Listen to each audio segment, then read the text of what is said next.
বেশি কথা না বলে এবার ঘটনায় যাওয়া যাক।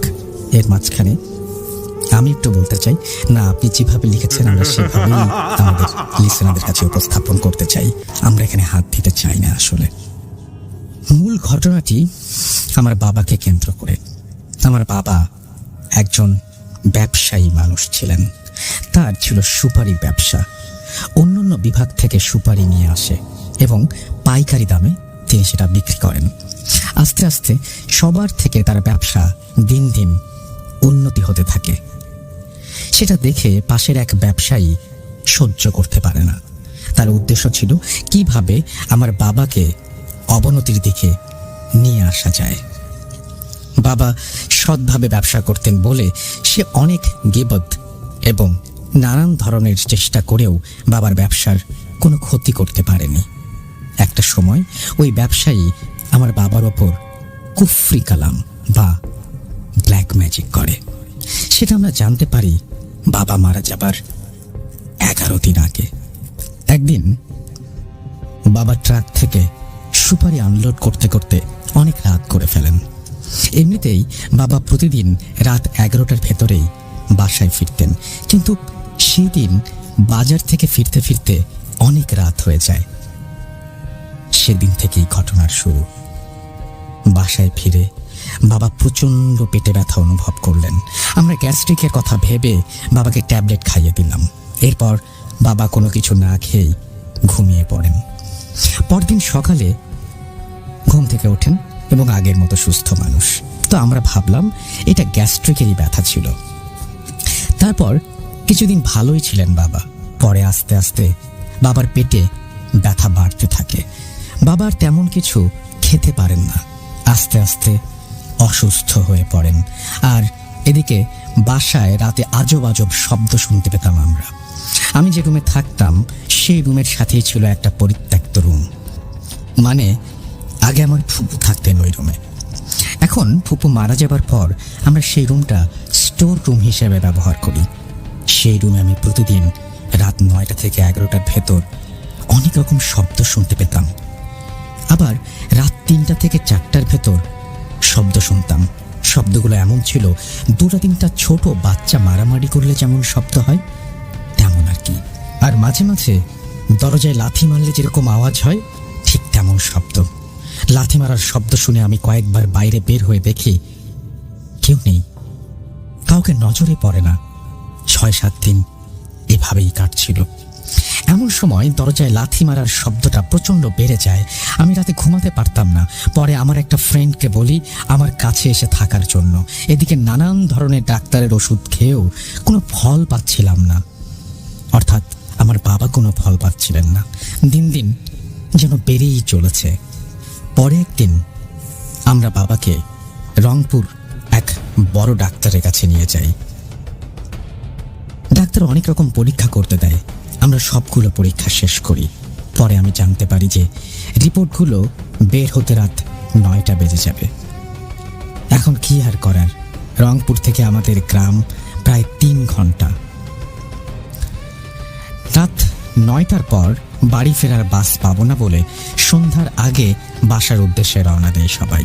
পরের দিন সকালে আমি একাই রিপোর্টগুলো নিতে যাই। রিপোর্টগুলি নিয়ে ডাক্তারকে দেখানোর পর ডাক্তার বলল, আপনার বাবার তো তেমন কিছু ধরা পড়েনি, রিপোর্ট তো মাশাআল্লাহ অনেক ভালো। পরে সাধারণ কিছু ঔষধ লিখে দেন আর বলেন আশা করি এগুলো নিয়মিত খাওয়ার পর উনি সুস্থ হয়ে যাবেন ইনশাআল্লাহ। আমি ওষুধগুলো নিয়ে বাসায় ফিরে আসি। রিপোর্টের কথা বলতে সবার মুখে হাসি। যাক, বড় কোনো সমস্যা না হয় এটাই ভালো। এবং ডাক্তার এই ওষুধগুলো দিয়েছেন আর বলেছেন এগুলো নিয়মিত খেলেই নাকি বাবা সুস্থ হয়ে যাবেন।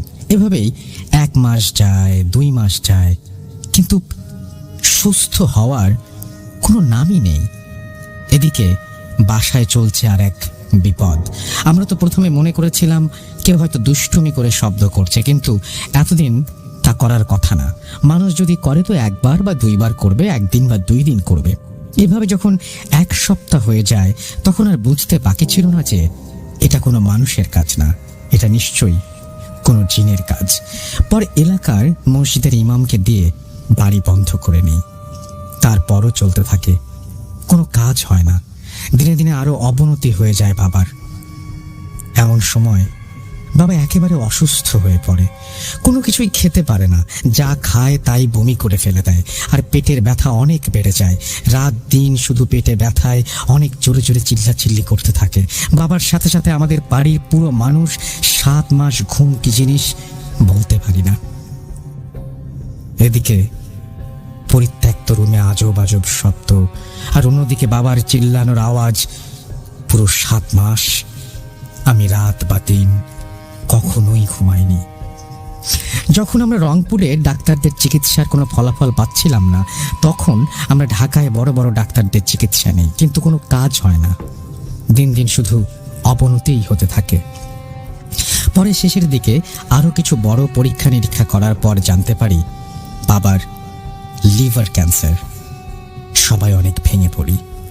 ডাক্তার বলে ওনার চিকিৎসা এখানে হবে না, ওনাকে ইন্ডিয়া নিয়ে যান, ওনার লিভার পুরোই নষ্ট হয়ে গেছে।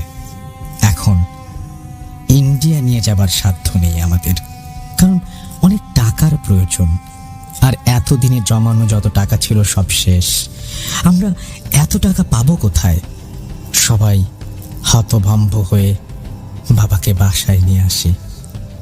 ডাক্তার বলে যদি চিকিৎসা না করাতে পারেন, এভাবেই যতদিন বাঁচবে, যা খেতে চায় সেটাই খাওয়ান। 1 মাসের সময় দিয়েছিল ডক্টর। যদি চিকিৎসা না করাই তাহলে খুব বেশি হলে 1 মাস বাঁচবেন উনি। এভাবেই কিছুদিন কেটে যায়।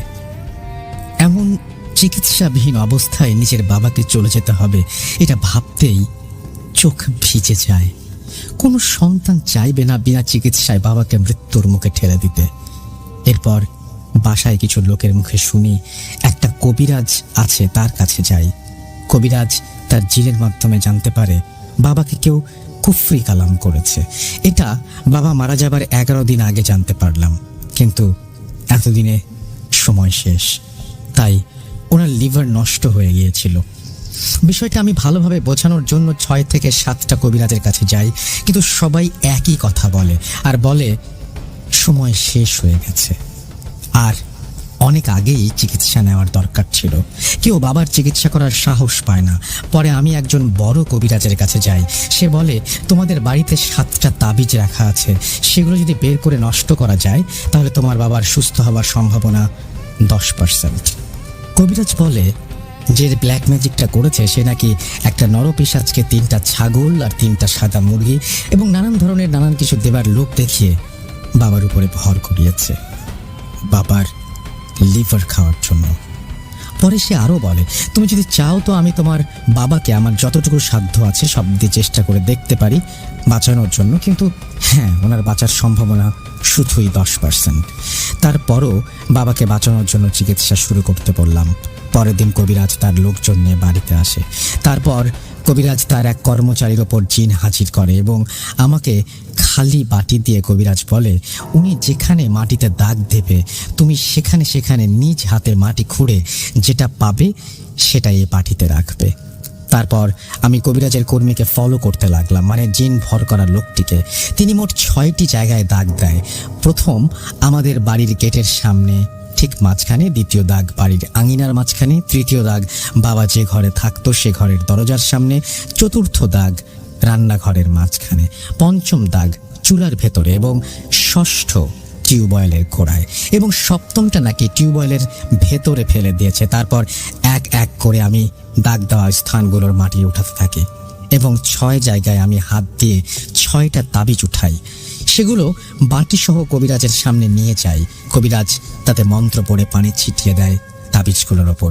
পরে আমাকে পোড়ানোর জন্য আদেশ দেওয়া হয় তাবিজগুলো, কিন্তু আমি কবিরাজের অনুমতি নিয়ে সেগুলো একটু খুলে দেখার জন্য চাইলাম। কবিরাজ বলল সমস্যা নেই, কিন্তু দেখার পরে সাথে সাথে পড়াতে হবে কিন্তু। আমি বললাম ঠিক আছে। তারপর আমি সবগুলো তাবিজ খুলে দেখলাম। কিছু জিনিস বোঝা যায় আর কিছু একেবারে নষ্ট হয়ে গেছে। তাবিজগুলোর ভেতরে দেখি কিছু মাটি, মনে হয় কোথাকার মাটি আমি জানি না, সিঁদুর, চুল, লাল কাপড়, সূঁচ, সাদা কাপড়, আরো অনেক কিছু নষ্ট হওয়ার জন্য তেমন বোঝা যায় না। কবিরাজ তার আরো কিছু কাজ সম্পূর্ণ করে চলে যান, আর আমাকে রাতে তার বাসায় যেতে বলেন। সে কিছু তাবিজ দেবে, সেগুলো আমাকে নিয়ে আসতে হবে। কবিরাজের কথা মতো আমি রাত 8টা বাজে তার বাসায় রওনা দেই। আমার বাসা থেকে কবিরাজের বাসা 1 ঘন্টার পথ। ভাবলাম ফিরতে ফিরতে অনেক রাত হয়ে যাবে। সেটা ভেবে আমার এক ফ্রেন্ডকে ফোন দিয়ে আসতে বলি আমার সাথে যাবার জন্য। পরে আমরা 2 ফ্রেন্ড রওনা দিই কবিরাজের বাসার উদ্দেশ্যে। যাবার সময় খুব ভালোভাবেই কবিরাজের বাসায় চাই। কবিরাজ অনেক প্রকার তাবিজ দেয় 2টা কাঁচের বোতলের ভেতর করে, আর নানান ধরনের জিনিস দেয়। আর আমাকে বলে যে আমি এই জিনিসগুলো যেভাবে আছে এবং যেখানে যেভাবে রাখতে বলবো ঠিক সেইভাবেই রাখতে হবে। মনে রেখো, কোনো ভুল যেন না হয়। আমাকে অনেকগুলো নিয়ম শিখিয়ে দেওয়া হয়। যেমন প্রথম যে বোতলটা দেয় সেটা এক নিঃশ্বাসে আঙিনার ঠিক মাঝখানে পুঁতে রাখতে হবে এবং এদিক সেদিক তাকানো যাবে না। আর একটা কাজ যেন আমি একাই করি, কেউ যেন না দেখে। আর একটা বড় রকম তাবিজ দেয় যেটা নাকি বানানো হয়েছে। আত্মহত্যা করে মরে যাওয়া অবিবাহিত একটা মেয়ের চুল সহ নানান ধরনের জিনিস দিয়ে তৈরি তাবিজ। এই তাবিজটা বাড়ির গেটের সামনে পুঁতে রাখতে হবে। আরও বলে তুমি মনে হয় এই কাজটা একা করতে পারবে না, কেননা এটা খুব খারাপ তাবিজ। এটা পুঁতে রাখার সময় অনেক বিপদের সামনাসামনি হতে পারো, তাই এটা করার সময় 1জন বা 2জন লোককে সাথে রাখবে যেন তারা তোমাকে অনেক সাহস দেয়। আর মনে রাখবে তুমি সহ 3 জনের বেশি যেন কেউ না দেখে, তাহলে এটা কাজ করবে না। কবিরাজের সব নিয়ম কানুন জেনে তাবিজগুলো নিয়ে বাসার উদ্দেশ্যে রওনা দেই। বাসায় আসার সময় মাঝ রাস্তায় শুরু হয় নানান ধরনের অলৌকিক শব্দ। এপাশ ওপাশ থেকে শুনতে পারি যে মেয়ে কণ্ঠের আওয়াজ, আরও অনেক কিছু। কবিরাজ আগেই বলেছিলেন কোনো কিছুতেই যেন ভয় না পাই। এগুলোতে কান না দিয়ে আমি বাসায় চলে আসি। যথারীতি কবিরাজের কথা মতো রাত 2:30টার সময় বের হলাম। আমাকে একটা কাজ সম্পূর্ণ করতে হবে। গভীর রাত, সবাই ঘুমে বিভোর। তাবিজটা নিয়ে আমি ঠিক আঙিনার মাঝখানে দাঁড়াই। এরপর আশপাশটা ভালো করে দেখে নিয়ে নিঃশ্বাস বন্ধ করে শাবল দিয়ে এক ধাক্কায় যতটুকু গর্ত হয় ততটুকু গর্তের ভেতরেই তাবিজটাকে পুঁতে দেই। কাজটা সম্পূর্ণ হওয়ার পর পরিবেশটা কেমন যেন হয়ে উঠল। কোনো বাতাস ছিল না। তারপর হঠাৎ করে গাছের পাতাগুলো এমনভাবে নড়াচড়া শুরু করলো যেন ঝড় উঠেছে। বাড়ির পেছনে বাঁশ ঝাড় আরো অনেক জোরে জোরে নড়ছিল। কিছুক্ষণ পর আবার পরিবেশ আগের মতো হয়ে যায়। এবার সেই বড় তাবিজটি রাখার পালা। কবিরাজের কথা মতো আমার চাচা, যে আমার বয়সী অর্থাৎ সমবয়সী, আর আমার এক ফ্রেন্ড, তাকে আগে থেকেই আমার রুমে থাকতে বলি। যথারীতি তাবিজটা নিয়ে বাড়ির গেটের সামনে দাঁড়াই। রাত তখন 3টা। যেখানে কবিরাজ তাবিজটা রাখতে বলেছেন সেই জায়গাটা মার্ক করে নেই। এবার আমার সাথে যে 2জন ছিল ওদেরকে বলি তোরা আমাকে খেয়াল রাখবি, আশেপাশে নজর রাখবি, যেন কেউ কাজ করার সময় বাধা না দেয়। সবাই রেডি। এবার যেখানেই তাবিজটা রাখার জন্য নিঃশ্বাস বন্ধ করে শাবল দিয়ে মাটিতে আঘাত করছি, ভাবতেও পারিনি যে কিছুক্ষণের মধ্যে এমন ভয়ঙ্কর পরিস্থিতির শিকার হতে হবে। আমার মাথার ভেতর ঝিমঝিম করছে আর আশেপাশের চারিদিকে এমন তীব্র গতিতে বাতাস শুরু হয়েছে যেন কাল বৈশাখীর ঝড়। নিঃশ্বাস বন্ধ, গর্ত করা শেষ। এবার যেই না তাবিজটা রাখতে যাব ঠিক তখনই শুরু হয় সেই নরপিশাচ আর যেই মেয়েটার মাথার চুল দিয়ে বানানো তাবিজ, সেই 2জনের চিৎকারের আওয়াজ। পিশাচের ভাঙা ভাঙা কণ্ঠ আর আত্মহত্যা করা মেয়েটির কণ্ঠ। আমি আরো দ্রুত গতিতে যেই তাবিজটা গর্তের ভেতর রাখতে যাব ঠিক তখনই আমাকে কি যেন এমন জোরে একটা থাপ্পড় মারে। আমি পেছনে ছিটকে পড়ে যাই।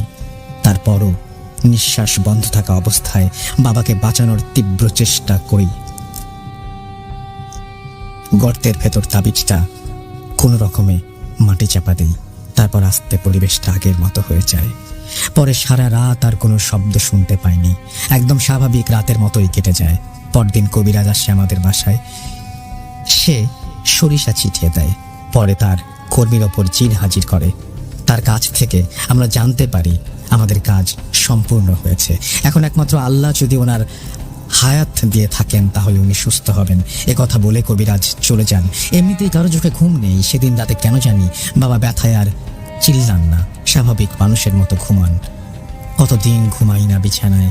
যেই না শুয়েছি কখন জানি ঘুমিয়ে পড়েছি বুঝতেই পারিনি। আর তখনই আমি অনেক খারাপ একটা স্বপ্নে দেখি অনেক রাত আমাদের বাসায় মহিলা পুরুষ উভয়েই অনেক মানুষ জমা হয়েছে। মানুষগুলোর ভেতরে আমি কাউকে চিনি না, কারো মুখটা ভালোভাবে বোঝা যায় না, এবং মানুষগুলো কেউ কারোর সাথে কথা বলে না, শুধু এদিক ওদিকে ঘোরাফেরা করছে। আমি কেন জানি সবার মধ্যে বোবা হয়ে একটা জায়গায় দাঁড়িয়ে সব দেখছিলাম। হঠাৎ করে বাড়ির এরিয়া থেকে একটু দূরে দেখতে পাই একটা মেয়ে দাঁড়িয়ে আছে। সে মনে হয় কিছু বলবে এমন একটা ভাব। অনেক রাত হওয়ার কারণে মেয়েটার মুখ বোঝা যায় না। হঠাৎ মেয়েটা রাগের গলায় বলেছিলাম তোর বাবা আর বাঁচবে না, তারপরও তুই কষ্ট দিলি। শুধু এইটা বলেই কোথায় যেন আড়াল হয়ে গেল মেয়েটা। তারপর সে বলল আমি আর কোথাও জায়গা পাচ্ছি না। একটু পরে মায়ের বড় গলার চিৎকার শুনে ঘুম ভেঙে যায় আমার। আমি জলদি বাবার রুমে যাই, দেখি বাবা কেমন যেন করছে আর হাতের ইশারায় কি যেন দেখাচ্ছে। আমরা সেটা কেউ বুঝতে পারছি না। আমি পানি নিয়ে এসে বাবার মুখে দিতেই একেবারে যতটা পানি খেয়ে ফেলে, মনে হয় 1 সপ্তাহে এতখানি পানি খায় না। তখন রাত 12টার মতো হবে। বাবার এমন অবস্থা দেখে আশেপাশের সবাই চলে আসে। বাবা শুধু আমাকে ইশারায় বলছে আমি যেন তাকে কোলে নিই। তখন আমি তাকে বুকের মাঝে জড়িয়ে ধরি আর বারবার মায়ের কাছে পানি চাইতে থাকে বাবা। বাবার এমন অবস্থা দেখে আমি আমার ছোট ভাই আর ফুপুকে সবার কাছে ফোন দিতে বলি। আমার আর বুঝতে বাকি ছিল না যে বাবা আর আমাদের মাঝে থাকবে না। এভাবেই 2 ঘন্টা কেটে যায়, সবাই চলে আসে। এমন সময় বাবা আমার কোলে থাকা অবস্থায় একদম নিস্তব্ধ হয়ে পড়ে, আর পানিও যাচ্ছে না, ইশারাও করছে না। কোন রকম বোঝা যাচ্ছে একটু একটু করে নিঃশ্বাস নিচ্ছে। এমন সময় ফুপু হঠাৎ বলে ওঠে দেখো তো তোমার বাবার শরীরে কোনো তাবিজ আছে কিনা। আমি বললাম হ্যাঁ একটা তো আছে, কবিরাজ দিয়েছিলেন। ফুপু বলল তাড়াতাড়ি তাবিজটা কেটে ফেলো, এই জন্য এতক্ষণ কষ্ট করছে। আমি যখনই তাবিজটা কেটে দিলাম ঠিক তার 1 মিনিট পর বাবা আর নিঃশ্বাস নেয় না। রাত তখন 2:30 মতো। আমার বুকের ভেতর থাকতেই বাবা আমাদের ছেড়ে চলে গেলেন না ফেরার দেশে। যখনই কনফার্ম হলাম যে বাবা বেঁচে নেই, তখনই সবাই একসঙ্গে কান্না শুরু করে, আর আমার চোখ যেন অন্ধকার হয়ে আসছে। কিছুই দেখতে পাচ্ছি না, কখন জানি সেন্স হারিয়ে ফেলি। তারপর আর কিছু মনে নেই। পরে আমার সেন্স ফিরে আসে ফজরের আজানের একটু আগে। আমি দেখি আমার ফ্রেন্ড আমার মাথায় পানি দিচ্ছে।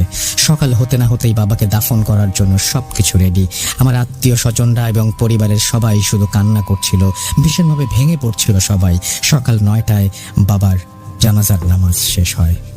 এত কম বয়সে নিজের কাঁধে করে বাবাকে কবরে নিয়ে যাচ্ছি, এটা ভাবতেই বুকটা কেমন যেন ফেটে যাচ্ছে। কান্না করতে করতে একটা সময় আমার মুখ দিয়ে আওয়াজ বের হচ্ছিল না, শুধু চোখ দিয়ে পানি পুরো শরীর ভিজিয়ে দিচ্ছিল। তখন যে কষ্ট, বুক ফেটে যাচ্ছিল, সেটা সেই বুঝবে যে বাবার লাশ কাঁধে নিয়েছে। বাবার দাফন কাজ সম্পূর্ণ করে সবাই দোয়া করে বাসায় চলে আসি। পরে আস্তে আস্তে সব স্বাভাবিক হয়ে যায়। এভাবেই দেখতে দেখতে 3 দিন হয়ে গেল। 11 দিনের খতম হয়ে যায়, 40 দিনের খতম হয়ে যায়। সবাই একটু স্বাভাবিক। আর এদিকে পরিবারের অভাব দেখা দেয়। মাত্র 19 বছর বয়সে পরিবারের হাল ধরতে হয় আমার। হঠাৎ করে কোনো কাজ বা চাকরি না পাওয়ায় পরিবারের মা, ছোট ভাই, ছোট বোনদের কথা চিন্তা করে পরিবার ছেড়ে অল্প কিছু জমি ছিল সেটা বিক্রি করে চলে আসি। অর্থাৎ আমি দুবাই চলে আসি। দুবাই আসা মাত্র 7 মাস হয়েছে। সবাই আমার জন্য দোয়া করবেন যেন আমি আমার পরিবারের খেয়াল রাখতে পারি। আর একমাত্র আমি ছাড়া কেউ নেই আমার পরিবারকে দেখার জন্য। এভাবেই শেষ হয় বাবাকে নিজের বুকে জড়িয়ে রেখে বিদায় জানানোর এক মর্মান্তিক ঘটনা। কি এমন ব্ল্যাক ম্যাজিক করা হয়েছিল যে তার কোনো প্রতিকারই করতে পারলাম না? এই জগতে এমনও কিছু মানুষ আছে যারা সবসময় মানুষের ক্ষতি চায়। তাই আমি একটা কথাই বলবো, সবাই যেন এই অন্ধকার জগতে ব্ল্যাক ম্যাজিক বা কালো জাদু থেকে দূরে থাকেন। আর পুরো গ্রামের মানুষকে নিয়ে ভয়ঙ্কর ঘটনা, শুধু মনোযোগ দিয়ে শুনতে থাকুন। এই ঘটনাটি শোনার পর হয়তো আপনি আর কখনো সীমান্তের নির্জন গ্রাম কিংবা রাতের অন্ধকারে ছাগলের ডাককে স্বাভাবিকভাবে নিতে পারবেন না। কারণ কিছু গ্রামে রাত নামলে মানুষ দরজা বন্ধ করে শুধু চোর ডাকাতের ভয়ে নয়, তারা ভয় পায় এমন কিছু শক্তিকে যাদের অস্তিত্ব কেউ বিশ্বাস করতে চায় না। আসসালামু আলাইকুম প্রিয় পাঠক বন্ধুরা, আশা করি আপনারা সবাই ভালো আছেন এবং নিরাপদে আছেন। আজকের ঘটনাটি আমাদের কাছে পাঠিয়েছেন মোহাম্মদ সাইফুল ইসলাম। তিনি নেত্রকোনা জেলার কমলাকান্দা উপজেলার সীমান্ত ঘেঁষা এক প্রত্যন্ত গ্রাম থেকে ঘটনাটি পাঠিয়েছেন। তাদের গ্রামের শেষ মাথা থেকেই শুরু হয়েছে ভারতের মেঘালয় রাজ্য। গ্রামের মানুষজন বলেন, রাতের নীরবতায় ওপারের পাহাড়ি মানুষের হাঁটার শব্দ নাকি শোনা যায়। যেহেতু পুরো এলাকা পাহাড়ি জঙ্গল আর ধান খেতে ঘেরা, তাই বিজিবি কিংবা বিএসএফের চোখ ফাঁকি দিয়ে মানুষের আসা যাওয়া সেখানে খুবই সাধারণ বিষয়। গ্রামের বেশিরভাগ মানুষেরই বিশাল ধানি জমি, কারো 10 একর, কারো 12 একর। বছরে শত শত মন ধান ওঠে। কিন্তু এত সম্পদ থাকার পরেও গ্রামটিতে আজও বিদ্যুৎ পৌঁছেনি। সৌর বিদ্যুৎই তাদের একমাত্র ভরসা, আর আকাশ মেঘলা হলে হারিকেন আর কুপিবাতির আলোতেই রাত কাটাতে হয়। সাইফুল বলছেন, ঘটনাটি ঘটেছিল তার দূর সম্পর্কের চাচা মালেক মিয়াকে কেন্দ্র করে। মালেক মিয়া ছিলেন গ্রামের অন্যতম ধনী কৃষক। বিশাল ধানক্ষেত আর পাহাড়ের ঢালে লেবুর বাগান ছিল তার। কিন্তু বহু বছর ধরে পাশের বাড়ির আব্দুল মজিদের সঙ্গে জমি নিয়ে তার বিরোধ চলছিল। বিরোধটা শুরু হয়েছিল মাত্র 3 হাত জমি নিয়ে, কিন্তু সময়ের সঙ্গে সঙ্গে সেটা এমন জায়গায় গিয়ে পৌঁছায় যে একে অপরের রক্তের পিপাসু হয়ে ওঠে। আব্দুল মজিদ ছিল অদ্ভুত স্বভাবের মানুষ। দিনের বেলায় তাকে খুব সাধারণ মনে হলেও রাত হলেই সে অদৃশ্য হয়ে যেত। গ্রামের অনেকেই বলতো সে মাঝরাতে সীমান্ত পার হয়ে মেঘালয়ের ভেতরে যায়।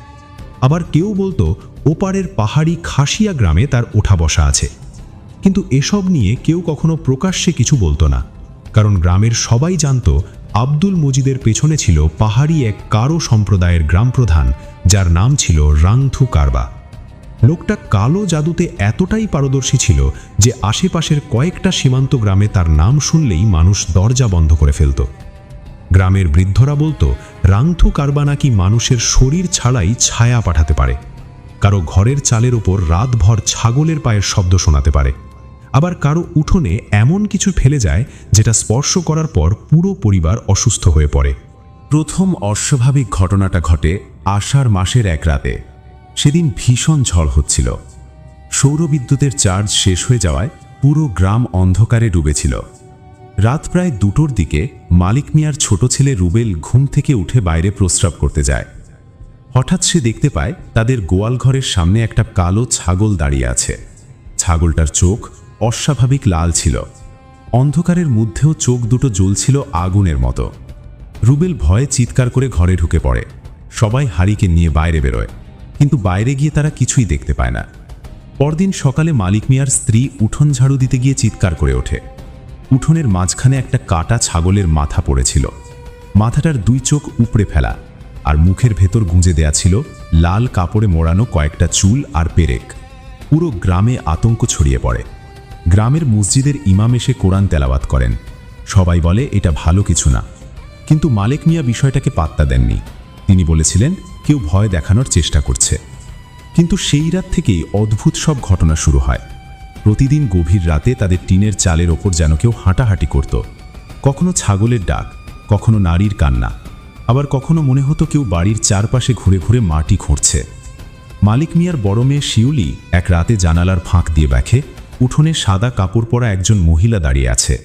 তার কোলে ছিল একটা ছাগলের কাটা মাথা। শিউলি চিৎকার দিতেই সেই অবয়ব অন্ধকারে মিলিয়ে যায়। দিন যেতে লাগলো আর মালিক মিয়ার পরিবার ধীরে ধীরে অস্বাভাবিক হয়ে উঠতে লাগলো। তাদের গাভীগুলো হঠাৎ অসুস্থ হয়ে মারা যেতে লাগলো। ধানের জমিতে পোকার আক্রমণ শুরু হলো। রাতে ঘুমোলেই পরিবারের সবাই একই স্বপ্ন দেখত। স্বপ্নে দেখা যেত পাহাড়ের উপরে আগুন জ্বলছে, আর সেই আগুনের চারপাশে কয়েকজন মানুষ ছাগল জবাই করছে। একদিন ফজরের আগে মালিক মিয়ার স্ত্রী নিখোঁজ হয়ে যান। পুরো গ্রাম খুঁজেও তাকে পাওয়া যায়নি। দুপুরের দিকে বাড়ির পেছনের বাঁশঝাড় থেকে তাকে উদ্ধার করা হয়। তিনি অজ্ঞান অবস্থায় পড়েছিলেন। জ্ঞান ফেরার পর শুধু একটা কথাই বলছিলেন, ওরা ছাগলের মাথার ভেতর আগুন জ্বালায়, ওরা মানুষ মারে। তারপর থেকেই তিনি মানসিক ভারসাম্য হারিয়ে ফেলেন। সাইফুল লিখেছেন, তখন পুরো গ্রাম নিশ্চিত হয়ে যায় যে বিষয়টা সাধারণ কিছু না। গ্রামের কয়েকজন যুবক মিলে সিদ্ধান্ত নেয় তারা রাতে পাহারা দেবে। সেদিন ছিল অমাবস্যা, আকাশে চাঁদ ছিল না, চারপাশে ঘন অন্ধকার। রাত প্রায় 3টের দিকে তারা দেখতে পায় মালিক মিয়ার ধান ক্ষেতের মাঝখানে আগুন জ্বলছে। সবাই দৌড়ে সেখানে যায়। কাছে গিয়ে তারা যা দেখেছিল সেটা আজও কেউ ভুলতে পারেনি। ধান ক্ষেতের মাঝখানে মাটির ওপর গোল করে আঁকা ছিল অদ্ভুত চিহ্ন। মাঝখানে রাখা একটা বড় পিতলের পাত্র, আর সেই পাত্রের ভেতরে ছিল ছাগলের কাটা মাথা। মাথাটার ভেতরে জ্বলছিল আগুন। আগুনের চারপাশে দাঁড়িয়েছিল 3 জন মানুষ, তাদের গায়ে কালো কাপড়, আর তারা অদ্ভুত ভাষায় কিছু পড়ছিল। হঠাৎ তাদের একজন মুখ তুলে তাকায়। হারিকেনের আলোয় গ্রামের লোকেরা স্পষ্ট দেখতে পায় সে আব্দুল মজিদ। এরপর যা হয় সেটা আরও ভয়ঙ্কর। গ্রামের লোকেরা চিৎকার করতে করতে সামনে এগিয়ে যেতেই হঠাৎ পুরো ধান ক্ষেতের বাতাস অস্বাভাবিক ভারী হয়ে যায়। মনে হচ্ছিল কেউ যেন আকাশের ওপর থেকে পুরো গ্রামের নিঃশ্বাস চেপে ধরেছে। চারপাশের ঝিঁঝি পোকার শব্দ 1 সেকেন্ডের মধ্যে থেমে গেল। বাতাস থেমে গেল, এমনকি হারিকেনের আগুন পর্যন্ত স্থির হয়ে রইল। তারপর হঠাৎ ধান ক্ষেতের মাঝখান থেকে একসাথে শত শত ছাগলের ডাক ভেসে এলো, কিন্তু আশেপাশে একটা ছাগলও ছিল না। শব্দগুলো এমন ছিল যেন শত শত পশুকে একসাথে জবাই করা হচ্ছে। গ্রামের মুরব্বী সালামত আলী কাপা গলায় বলেছিল, এই আওয়াজ মানুষ আওয়াজ না, সবাই পিছাইয়া যা। কিন্তু তখন আর পিছিয়ে যাওয়ার সুযোগ ছিল না। ধান ক্ষেতের মাটি হঠাৎ কাঁপতে শুরু করল। প্রথমে মনে হচ্ছিল ভূমিকম্প হচ্ছে, তারপর গ্রামের লোকেরা দেখতে পেল ভেজা কাদার নিচ থেকে কালো কালো হাত বের হচ্ছে, শুকনো মানুষের হাতের মতো। কারো হাতের আঙুল নেই, কারো হাতের চামড়া ঝুলে পড়ে আছে। সেই হাতগুলো ধীরে ধীরে মাটির উপর উঠতে লাগল, যেন কবরের নিচে চাপা পড়া মৃত মানুষগুলো উঠে আসতে চাইছে। একটা ছেলে ভয়ে চিৎকার করে উঠতেই তার মুখ দিয়ে হঠাৎ রক্ত বের হতে শুরু করল। সে সেখানেই জ্ঞান হারিয়ে পড়ে গেল। আরেকজন দৌড় দিতে গিয়ে হঠাৎ মাটিতে পড়ে কাঁদতে শুরু করল। সে শুধু বলছিল, আমার পা কে ধরছে, আমার পা কে ধরছে, কিন্তু সেখানে কাউকে দেখা যাচ্ছিল না। ঠিক তখনই পাত্রের ভেতরে রাখা ছাগলের মাথাটা ধীরে ধীরে নড়ে উঠল। সবাই স্পষ্ট দেখল কাটা মাথাটার চোখের ফাঁকা গর্তে আগুন জ্বলছে, আর তার মুখের ভেতর থেকে মানুষের দাঁতের মতো কিছু একটা বের হয়ে আছে। তারপর সেই মাথাটা নিজের থেকেই ঘুরে মালিক মিয়ার দিকে তাকালো।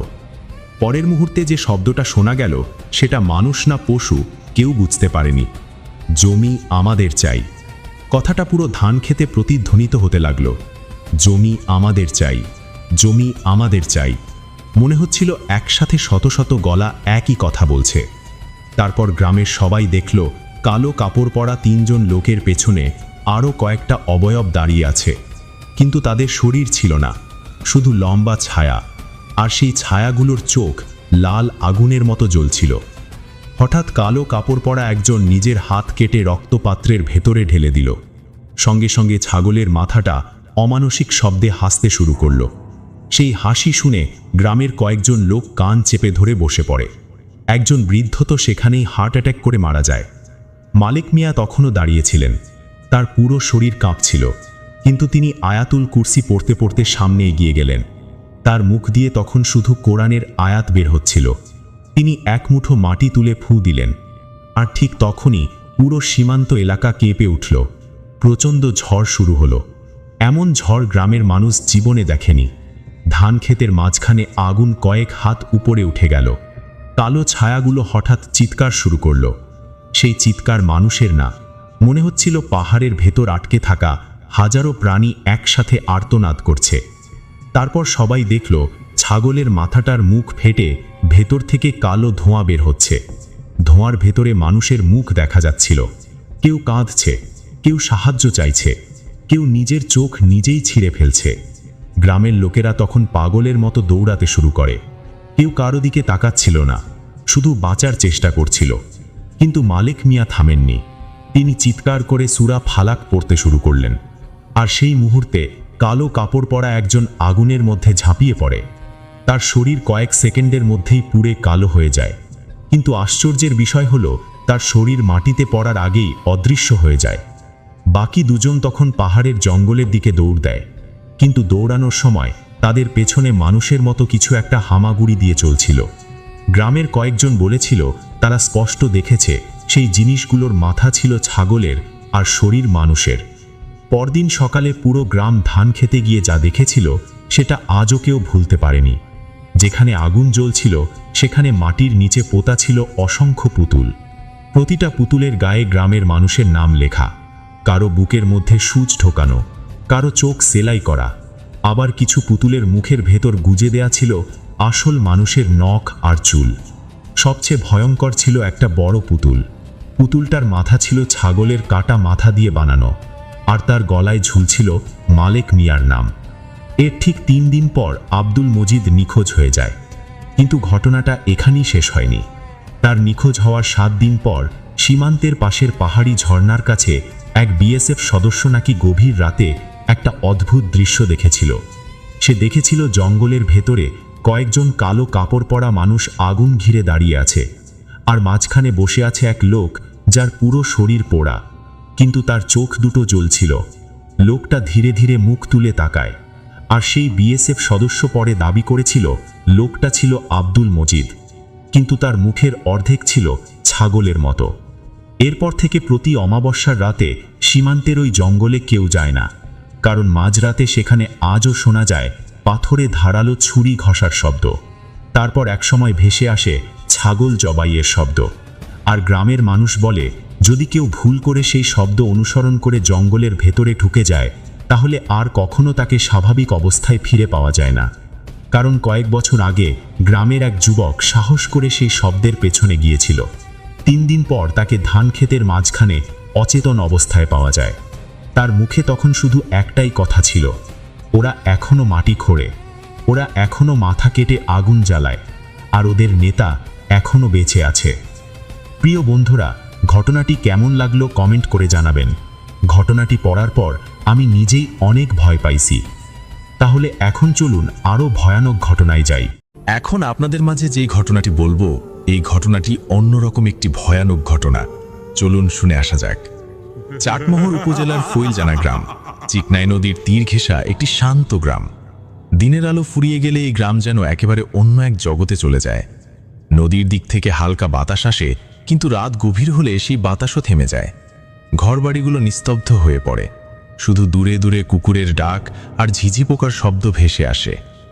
অফিস থেকে বাড়ি ফিরতে ফিরতে সন্ধ্যা নেমে এসেছিল। সারাদিনের ক্লান্তি নিয়ে উঠানে বসতেই পরিবারের সবার সঙ্গে গল্পে এমনভাবে মেতে উঠলাম যে সময়ের হিসাবই হারিয়ে ফেললাম। খোলা আকাশের নিচে আপন মানুষগুলোর সঙ্গে কাটানো সেই মুহূর্তগুলো এতটাই শান্ত আর স্বস্তির ছিল যে কখন সন্ধ্যা পেরিয়ে রাত গভীর হয়ে গেছে টেরই পাইনি। কিন্তু দায়িত্ব থেমে থাকে না। পরদিন মর্নিং শিফট, যত রাতই হোক ফিরতেই হবে। প্রাইভেট চাকরির বাস্তবতা এমনই। রাত তখন প্রায় 11টা। হেলমেট পরে বাইক স্টার্ট দিলাম। আবহাওয়ার পূর্বাভাস আগেই জানা ছিল, রাত 12টার পর ঝড় বৃষ্টির সম্ভাবনা আছে, কিন্তু প্রকৃতি যেন তার আগেই সংকেত দিতে শুরু করেছে। দূরের আকাশে বিদ্যুতের ঝলক, ভারী মেঘের গর্জন আর হঠাৎ হঠাৎ দমকা বাতাস, সব মিলিয়ে পরিবেশটা অস্বস্তিকর হয়ে উঠছিল। গ্রামের শেষ সীমানা পেরিয়ে মূল রাস্তায় উঠতেই চারপাশ আরও নিস্তব্ধ হয়ে গেল। রাস্তার দুপাশে ধান ক্ষেত, ফাঁকা মাঠ আর দূরে দূরে কিছু ঘরবাড়ি সবই অন্ধকারে ডুবে আছে। মানুষজন ঘুমিয়ে পড়েছে, কোথাও কোনো আলো নেই। শুধু আমার বাইকের হেডলাইট সামনে একটা সরু আলোর পথ তৈরি করে এগিয়ে যাচ্ছে। বাতাসে ঝিঝি পোকার ডাক, দূরের শেয়ালের চিৎকার আর মাঝে মাঝে শুকনো পাতার খসখস শব্দ, সব মিলিয়ে রাতের পরিবেশটা ভারী হয়ে উঠছিল। বাড়ি থেকে বের হবার সময় আম্মু কিছু মুরগির মাংস রান্না করে দিয়েছিল। ব্যাগে রাখা সেই খাবারের গন্ধ হঠাৎ নাকে আসতেই শৈশবে শোনা একটা কথা মনে পড়ে গেল। রাতে জিনেরা নাকি খাবারের গন্ধে আকৃষ্ট হয়। আমি এসব কথায় বিশ্বাস করি না, তবুও অন্ধকার রাত মানুষের ভেতরের অজানা ভয়কে জাগিয়ে তোলে। বুকের ভেতর একটা চাপা অস্বস্তি জমতে শুরু করলো। কিছুটা সামনেই রাস্তার পাশে দাঁড়িয়ে থাকা পুরনো একটি বটগাছ।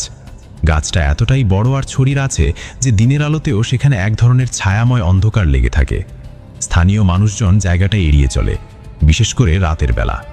আজ আবার অমাবস্যা। চারপাশের অন্ধকার যেন আরও ঘন হয়ে উঠেছে। মনে হচ্ছিল আলো এখানে প্রবেশই করতে চায় না। ঠিক তখনই রাস্তার পাশে একটা ছায়া মূর্তি চোখে পড়ল। সাদা জুব্বা পরা একজন বৃদ্ধ দাঁড়িয়ে আছেন। তিনি হাত তুলে ইশারা করলেন থামার জন্য। লোকটার মুখটা ঠিকমতো দেখা যাচ্ছিল না। হেডলাইটের আলোয় শুধু সাদা জুব্বাটা অস্বাভাবিকভাবে স্পষ্ট লাগছিল। মুখের অংশটা যেন অন্ধকার গিলে ফেলেছে। আমার বুকের ভেতরটা হঠাৎ ধক করে উঠল। তবুও বাইক থামালাম। চাচা, কি হয়েছে? আমি জিজ্ঞাসা করলাম। তিনি কাপা গলায় বললেন, পাবনা যাব বাবা, কোনো গাড়ি পাচ্ছি না, একটু নিয়ে যাবে? তার কণ্ঠে ছিল ক্লান্তি আর অসহায়তা। আমি কয়েক সেকেন্ড চুপ করে রইলাম, তারপর বললাম, আসেন, উঠেন। তিনি ধীরে ধীরে বাইকের পেছনে বসলেন। আমি আবার বাইক চালাতে শুরু করলাম। প্রথমে সব স্বাভাবিক লাগছিল, কিন্তু কিছু দূর যেতেই অস্বাভাবিক কিছু টের পেলাম। পেছনের মানুষটার শরীর অস্বাভাবিক ঠান্ডা, এত ঠান্ডা যেন জীবন্ত কোনো মানুষের নয়। ঠান্ডাটা ধীরে ধীরে আমার পিঠ ভেদ করে বুক পর্যন্ত পৌঁছে যাচ্ছিল। আমি জোর করে স্বাভাবিক গলায় বললাম, চাচা, আপনার শরীর এত ঠান্ডা কেন? তিনি শান্ত গলায় উত্তর দিলেন, মাঠের হাওয়ায় ঠান্ডা লেগেছে বাবা। কথাটা শুনে বুকের ভেতরের অস্বস্তিটা আরও বেড়ে গেল। হাতের তালু ঘেমে উঠল, গলা শুকিয়ে এলো। হঠাৎ মনে হতে লাগলো বাইকের গতি কমে গেছে, অথচ আমি একইভাবে অ্যাক্সিলারেটর চেপে আছি। আমি ধীরে ধীরে বাইকের আয়নার দিকে তাকালাম, আর তখনই শরীর হিম হয়ে গেল। পেছনে কোনো মুখ নেই, শুধু একটা মাথাবিহীন দেহ বসে আছে। ঘাড়ের কাটা অংশ থেকে গাঢ় কালো রক্ত ধীরে ধীরে গড়িয়ে পড়ছে। সেই রক্ত সিট বেয়ে নিচে পড়ছে। এক মুহূর্তের জন্য আমার নিঃশ্বাস বন্ধ হয়ে গেল। হাত কাঁপতে শুরু করলো। মনে হচ্ছিল এখনই বাইকের হ্যান্ডেল থেকে নিয়ন্ত্রণ হারাবো। তবুও থামলাম না, কারণ তখন আমার মনে হচ্ছিল থামা মানেই শেষ। কিছুক্ষণ পর পেছন থেকে ফিসফিস করে ভেসে এলো, বাবা, একটু থামাও, আমার জায়গা এসে গেছে। ঠিক তখনই বাইকের গতি নিজে থেকেই কমতে শুরু করলো। আমি ব্রেক চাপিনি, তবুও বাইক ধীরে ধীরে থেমে গেল। চোখ তুলে দেখি আমি আবার সেই বটগাছটার সামনেই দাঁড়িয়ে আছি। চারপাশে অস্বাভাবিক নীরবতা, বাতাস নেই, ঝিঝি পোকার শব্দ নেই। মনে হচ্ছিল পুরো পৃথিবী হঠাৎ থেমে গেছে। আমি ধীরে ধীরে পেছনে তাকালাম। সিট খালি, কেউ নেই। ঠিক তখনই ঘাড়ের কাছে বরফ ঠান্ডা একটা শ্বাস অনুভব করলাম। কানে ফিসফিস শব্দ ভেসে এলো, আমি তো নামিনি বাবা। আমার পুরো শরীর কেঁপে উঠল। সামনে তাকাতেই দেখি বটগাছটার নিচে সেই মানুষটা দাঁড়িয়ে, এবার আরও ভয়ঙ্কর রূপে, মাথাবিহীন, তবুও দাঁড়িয়ে আছে। ঘাড়ের কাটা অংশ থেকে রক্ত টপ টপ করে পড়ছে। সে ধীরে ধীরে একটা হাত তুলল, তারপর ডাকল, এসো, আমার মাথাটা খুঁজে দাও। তার কণ্ঠে ছিল এমন এক যন্ত্রণা যেটা মানুষের মনে সরাসরি ভয় ঢুকিয়ে দেয়। আমি বাইক ঘুরিয়ে পালাতে চাইলাম। ঠিক তখনই পেছনে আবার তার উপস্থিতি টের পেলাম। এবার আরও ভারী, আরও বাস্তব। দুটি বরফ শীতল হাত আমার কাঁধ শক্ত করে চেপে ধরল। যাবে কোথায়? হঠাৎ বাইক ভারী হয়ে গেল। হেডলাইট নিভে গেল। চারপাশে অন্ধকারে ডুবে গেল। শুধু ফিসফিস শব্দ, আমার মাথাটা তোমার কাছে আছে। আমি কাপা গলায় বললাম, না, আমি কিছুই নিইনি। এক মুহূর্ত নীরবতা, তারপর বিকট চিৎকার, মিথ্যা। ঠিক তখনই সামনে রাস্তার ওপর কিছু একটা গড়িয়ে পড়ার শব্দ হলো। ঠক ঠক ঠক। হেডলাইট আবার জ্বলে উঠল, আর আমি যা দেখলাম তা দেখে শরীর অবশ হয়ে গেল। একটি কাটা রক্তাক্ত মাথা রাস্তার মাঝখানে পড়ে আছে। চোখ দুটি স্থির, আর ঠোঁটে লেগে আছে অস্বাভাবিক ভয়ঙ্কর একটা হাসি। মাথাটা ধীরে ধীরে আমার দিকে ঘুরে তাকালো। পরের মুহূর্তেই আমি নিয়ন্ত্রণ হারালাম। বাইক রাস্তার পাশে ছিটকে পড়ে গেল। তারপর সব অন্ধকার। চোখ খুলে দেখি ভোর হয়ে গেছে। চারপাশে গ্রামের মানুষ জড়ো হয়ে আছে। কেউ আমাকে তুলে বসাচ্ছে, কেউ বাইকের দিকে তাকিয়ে ফিসফিস করছে। একজন বলল, রাতে এই রাস্তায় কেন আসছিলেন? আমি দুর্বল গলায় বললাম, কেন, কি হয়েছে?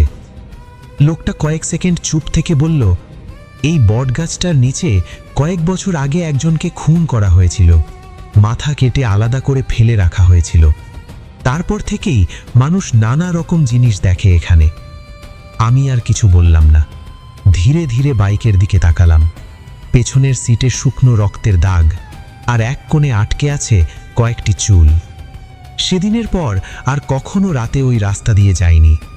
তবুও মাঝরাতে কখনো ঘুম ভেঙে গেলে এখনো মনে হয় ঠিক কানের পাশে কেউ ফিসফিস করে বলছে, আমার মাথাটা ফেরত দাও। ঘটনাটি এই পর্যন্তই। সবাই বলবেন ঘটনাটি কেমন লাগলো কমেন্ট করে। সবাই ভালো থাকবেন, সুস্থ থাকবেন। আল্লাহ হাফেজ।